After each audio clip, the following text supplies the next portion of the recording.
사도신경으로 신앙 고백합니다. 전능하사 천지를 만드신 하나님 아버지를 내가 믿사오며 그 외아들 우리 주 예수 그리스도를 믿사오니 이는 성령으로 잉태하사 동정녀 마리아에게 나시고 본디오 빌라도에게 고난을 받으사 십자가에 못 박혀 죽으시고 장사한 지 사흘 만에 죽은 자 가운데에서 다시 살아나시며 하늘에 오르사 전능하신 하나님 우편에 앉아 계시다가 저로서 산자와 죽은 자를 심판하러 오시리라.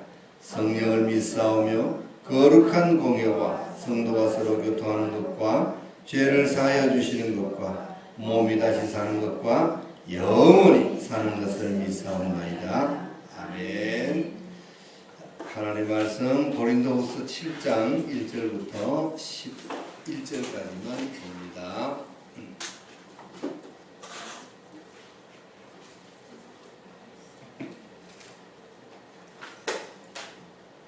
고린도후서 7장 1절부터 11절까지 우리 같이 읽겠습니다.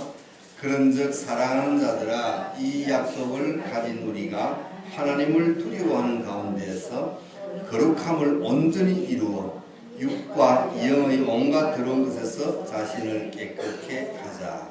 마음으로 우리를 영접하라. 우리가 아무에게도 불의를 하지 않고 아무에게도 해롭게 하지 않고 아무에게도 속여 빼앗은 일이 없노라. 내가 정죄하려고 이 말하는 것이 아니라 이전에 말하였거니와 너희로 우리 마음이 있어 함께 죽고 함께 살게 하고자 함이라. 내가 너희를 향하여 하는 말이 담대한 것도 많고 너희를 위하여 자랑하는 것도 많으니 내가 우리의 모든 환난 가운데서도 위로가 가득하고 기쁨이 넘치는도다. 우리가 마게도니아에 이르렀을 때에도 우리 육체가 편치 못하고 사방으로 환난을 당하여 밖으로는 다툼이요 안으로는 두려움이라. 그러나 비천한 자들을 위로하시는 하나님이 기도의 om으로 우리를 위로하셨으니 저의 언급뿐 아니요 오직 제가 너희에게 받은 그 위로로 위로하고 너희의 사모함과 애통함과 나를 위하여 열심히 있는 것을 우리에게 고함으로 나로 더욱 기쁘게 하였느니라. 그러므로 내가 편지로 너희를 근심하게 한 것을 후회하였으나 지금은 후회하지 아니함은 그 편지가 너희로 잠시만 근심하게 한 줄을 압니다. 내가 지금 기뻐함은 너희로 근심하게 한 까닭이 아니요 도리어 너희가 근심함으로 회개함에 이른 까닭이라. 너희가 하나님의 뜻대로 근심하게 된 것은 우리에게서 아무 해도 받지 않게 하려 함이라. 하나님의 뜻대로 하는 근심은 후회할 것이 없는 구원에 이르게 하는 회개를 이루는 것이요 세상 근심은 사망을 이루는 것이니라. 보라, 하나님의 뜻대로 하게 한 이 근심이 너희로 얼마나 간절하게 하며 얼마나 변명하게 하며 얼마나 분하게 하며 얼마나 뜻하게 하며 얼마나 사모하게 하며 얼마나 열심히 있게 하며 얼마나 벌하게 하였는가. 너희가 저 일에 대하여 1절 너희 자신의 깨끗함을 나타내느니라. 아멘. 하나님 아버지, 한 주간도 우리의 삶 속에서 함께하여 주시고 우리를 늘 지켜주신 은혜에 감사합니다. 오늘도 우리 하나님께서 우리의 발걸음을 인도하셨사오니 이 시간 이 자리에 함께 임재하여 주셔서 우리에게 성령 충만, 은혜 충만한 시간이 되게 하여 주시옵소서. 예수님 이름으로 기도드리옵나이다. 아멘.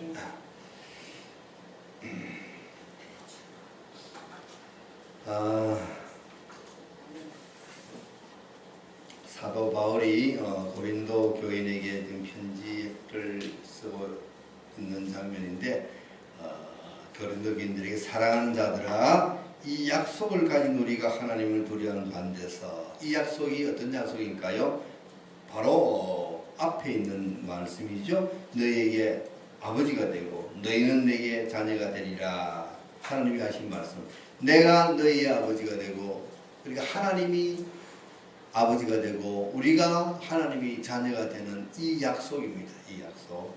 이것이 하나님이 우리에게 주신 약속이에요. 그래서 우리는 이제부터 하나님이 우리의 아버지란 말이죠. 이 약속을 우리가 받았다는 것은 굉장히 우리는 행복한 거죠. 하나님 아버지가 우리의 아버지라는 것은. 이 약속을 가진 우리, 이 하나님과 우리의 이거 부자간에 이런 아주 절친한 관계에 있는 우리가 어떤 마음으로 하나님을 두려워, 이것이 바로 하나님을 경외한다는 말이죠. 경외한다는 말, 하나님을 두려워하고 한편으로는 하나님을 존경하는 그런 마음을 가지고 우리가 어떻게 하라고요? 거룩함을 이루자. 온전한 거룩함이라는 것은 구별된다 그랬죠. 구별되는 것이 거룩함이라고 그랬습니다. 세상과 구별되는 것, 죄와 구별되는 것, 불의와 구별되는 것, 이것이 우리의 거룩함이거든요. 그러니까 우리가 죄를 짓고 우리가 죄와 분리가 되지 않고 우리가 세상과 똑같이 살아서 세상과 분리가 되지 않는다면 우리는 거룩한 백성이 되지 않습니다. 그런데 지금은 점점 더 이것이 심각해져 가고 있단 말이죠. 교회가 세상을 걱정하고 근심해야 될 판인데 오히려 세상이 교회를 보고 근심하는 이런 세상이 되어버렸단 말이죠. 하나님이 보실 때에 얼마나 안타깝겠어요. 하나님은 우리가 세상과 구별되는 거룩한 삶을 살면서 세상으로 하여금 변화되게 우리가 그 영향력을 미치라고 우리에게 말씀하셨는데 거꾸로 세상이 우리를 근심하는 이런 교회가 되었다는 것은 정말 하나님 앞에 우리가 면목이 없는 것이 면목. 그래서 참 이 시대는 우리 교회가 정말 개혁해야 됩니다. 종교 개혁이 다시 이루어져야 합니다. 우리 임자매 종교 개혁에 대해서 논문 소개 들었죠? 논문은 아니고요.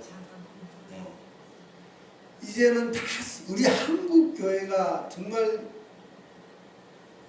이제 다시 개혁이 돼야 돼. 이대로는 안 된다. 지금 이대로는 안 된다. 우리는 자꾸 뭔가 나타내려고 그래요. 그래서 집회도 큰 종합운동장, 상암경기장 막 모여가지고 으쌰 해야 뭐가 변하는 것 줄 알고 있는 거예요. 그래서 종합경기장을 빌리고 운동장을 빌리고 체육관을 빌려가지고 막 거기를 떼걸로 모여가지고 이거 한다고 변해지는 것이 아닙니다. 세상 사람들은 자기네들 힘까지 하려고 머리에 빨간띠 매고 막 이거 하자는 거죠. 머리 깎고 막 이거 하잖아. 그러나 우리는 그렇게 해가지고 변하는 게 아니에요.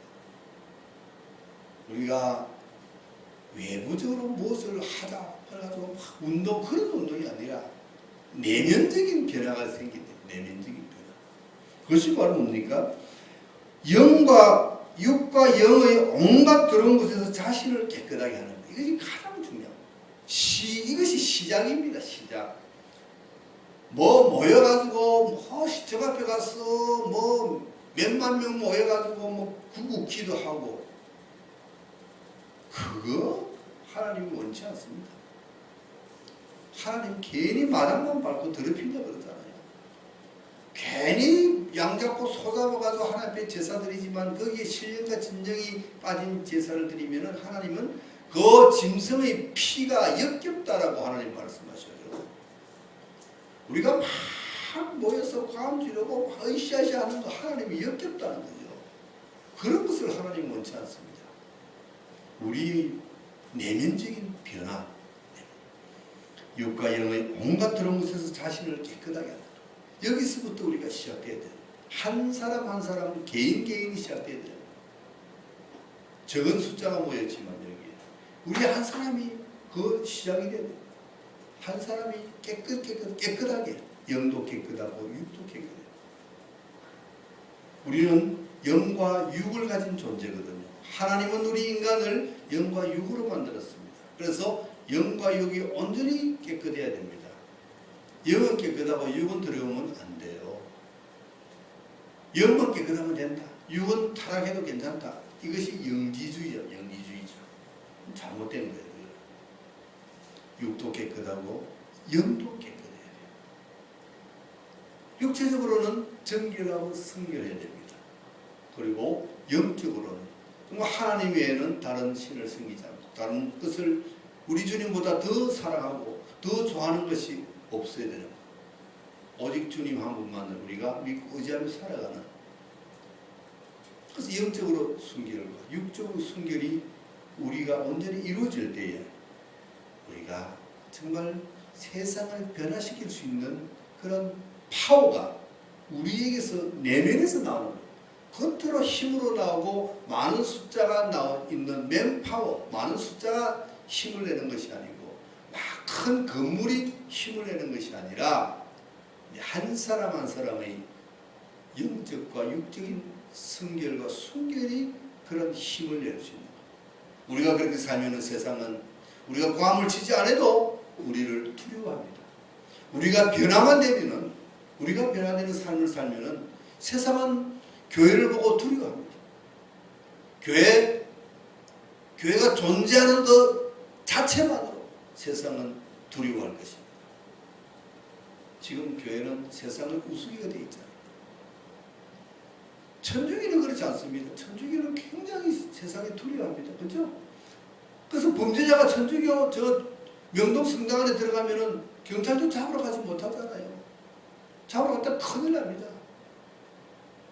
아무도 치지 못해요. 그만큼 거기는 벌써 그런 영적인 거리가 서 있는 거예요. 세상이 두려워하는 그런 뭐가 있는 거예요. 그런데 우리 교회는 그런 게 없어요. 우리가 잘못했기 때문에, 우리가 잘 못 살았기 때문에, 지도자들이 잘못 가르치고 지도자들이 잘못 살았기 때문에 첫째 잘못은 지도자가 있어요. 목사들, 교회 목사들이 잘못했어요. 저를 비롯한 모든 지도자들이 그렇게 살지 못했고, 그렇게 살지 못했기 때문에 그렇게 가르치지 못하고, 그렇게 가르치지 못하기 때문에 교회가 변화되지 않는 거거든요.